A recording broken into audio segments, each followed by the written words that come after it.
عورت سحری میں سب سے پہلے جاگتی ہے اور سب گھر والوں کے لیے سحری تیار کرتی ہے، لیکن سب سے آخر میں کھاتی ہے۔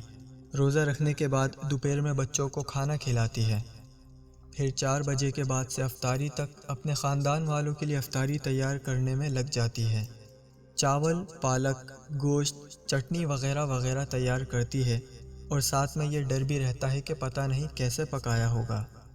ساس اور سسر کے لیے الگ الگ چیز پکاتی ہے، اور ساتھ ساتھ افطاری سے پہلے شوہر کے غصے کو صبر سے جھیلنا بھی پڑتا ہے۔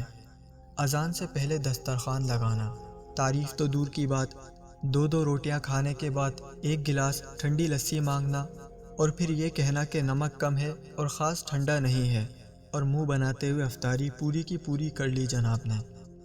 دوسروں کو افطار کروانے کے بعد عورت چھپکے سے کسی کمرے میں افطاری کر لیتی ہے۔ تراویح کے بعد پھر سے حضرات کے لیے چائے اور میوہ تیار کرتی ہیں، اور پھر سے سحری میں سب سے پہلے جاگتی ہے۔ اگر خدا نخواستہ 2 بجے نہ جاگی یا سحری لیٹ ہوئی تو سب خاندان کا نزلہ سارا دن بیچاری عورت پر پڑتا ہے۔ آپ سے درخواست ہے کہ گھر کی ساری عورتیں، خواہ وہ ماں ہو، بیوی ہو، بیٹی ہو، بہن ہو یا کوئی اور رشتہ ہو، ان کا لازمی خیال رکھنا چاہیے۔ آخر وہ بھی ہماری طرح انسان ہے۔